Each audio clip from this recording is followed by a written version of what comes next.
Tukwat baboy na may tausi na kadalasang nakikita sa mga karinderya or sa mga turo-turo. Pero mas papasarapin natin. Kaya kung interesado kayo at gusto nyo ring matutunan itong recipe na to, halika samahan nyo ako, magluluto tayo, tara.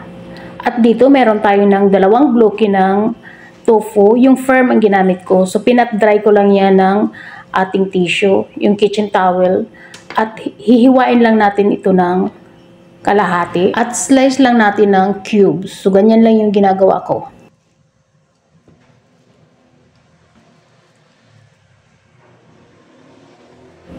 After nating mahiwa, ilalagay natin sa isang lalagyan at lalagyan lang natin yan ng salt at ng black pepper para may lasa na yung ating tofu habang ating piniprito pa.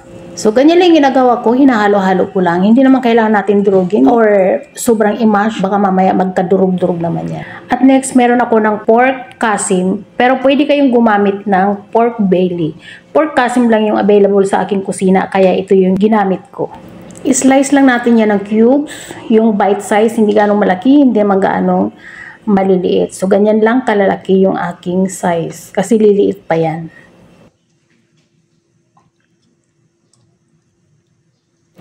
At next, sa kawali, naglagay lang ako dyan ng tubig.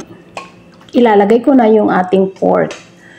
Isisiso natin ng salt, to taste lang yan, at ng black pepper, to taste din. At naglagay din ako dyan ng peppercorns at ng laurel. So, 2 pirasong laurel lang yan. Pero syempre, depende kung gaano kadami yung inyong pork dyan. So, doon na kayo mag-a-adjust. Pakukuluin muna natin yung ating pork. At habang pinapalambot natin yung ating pork, mag-slice lang tayo ng 2 pirasong sibuyas. Chinap ko lang yan ng ganyang kaliliit. At ito na yung ating chop na sibuyas. So, tatabi muna natin at chinap ko na rin dyan yung ating garlic. At gagamit din tayo ng maraming kamatis. Chinap ko rin siya ng maliliit. Ganyan lang kaliliit. Mas maraming kamatis, mas okay. At nag-slice na rin ako ng ating siling panigang. So, ganyan din lang, pa-slant lang. At dito nagpainit na ako ng kawali at piprituhin lang natin yung ating tofu hanggang sa mag-golden brown. At dito naman, chiniko na yung ating pork. At ito nga, tuyo na yung kanyang water. Nag-reduce na. At atin muna itong ipa-fry ng konti. Kaya maglalagay ako dito ng konting oil para medyo mag-brown lang siya ng konti. Pero yan ay malambot na yan. So, ayan, naglagay lang ako ng oil. Ang ginamit ko dyan ay olive oil. Pero pwede rin kayong gumamit dyan ng ordinary oil lang.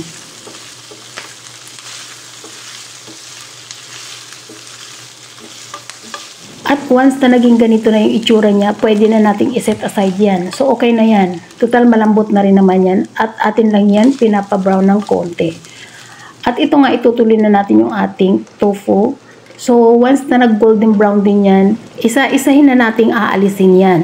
So, kailangan lang nating ma-achieve yung maging golden brown siya. At kailangan lang ma-retain yung lambot ng tofu sa loob. So, kaya hindi natin kailangan i-crispy yan.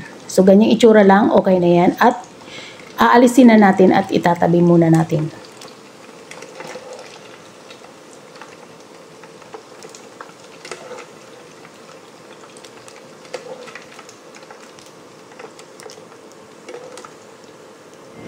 At next, sa isang kawali ulit, naglagay ako ng oil.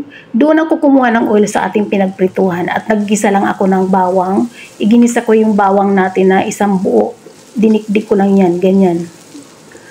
At igigisa lang natin na hanggang sa lumabas lang yung aroma ng ating bawang. At nag-add na ako dyan ng sibuyas. Inad ko na yung sibuyas natin na in-slice natin na 2 peraso. At dito mag-a-add na tayo ng ating kamatis. So, atin munang lulutuin ng mabuti yung kamatis hanggang lumabas yung kanyang juice. Hanggang sa lumambot yan. So, i-mash-mash natin yan hanggang sa lumambot yung ating kamatis. At maglalagay lang tayo ng splash lang na patis. At maglalagay din tayo dito ng black pepper. At ayan na, i-mix-mix ulit natin.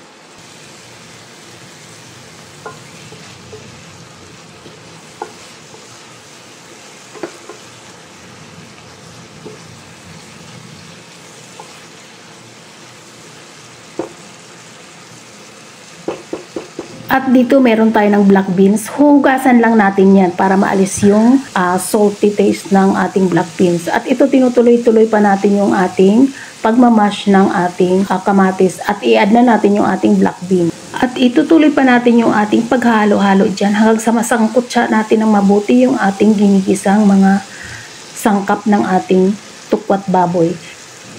At kung bago ka nga pala sa aking channel, paki-subscribe na lang ako at paki-ring the bell para every time na nag-upload ako ay manonotify ka. At dito sa part na to, naglagay na ako ng seasoning granules. Pero pwedeng skip yan kung ayaw nyo. Optional lang yan. At minamash-mash ko pa rin yung ating kamatis dyan para mas lumambot pa siya. Mas masarap kasi yan pag lutong-luto talaga yung ating kamatis. At dito sa part na to, pinahinaan ko lang yung ating apoy. Low to medium na lang yung heat natin dyan. At nag-add na ako ng ating pork at ihahalo-halo pa ulit natin yan. At kung nanonood ka pa rin sa video ko na to, paki-comment na lang kung saan ka nanonood para may shoutout kita sa aking mga next video.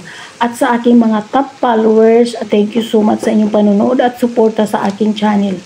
At dito pala, nag-add ulit ako ng another mga pinch-pinch lang yan na black pepper kasi mas masarap pag mas medyo merong kagat kang nararamdaman. So, ako talaga kung napapansin ninyo, kung talagang top followers kita, ay doon yung nakikita talaga na mahilig ako sa black pepper. At dito naglagay na ako ng soy sauce. Splash lang ng soy sauce para hindi naman tayo umalat dyan. At ihalo-halo pa rin natin ang ating tukwat baboy. At sa part na to, nagupit lang ako dyan ng siling labuyo or Thailand sili.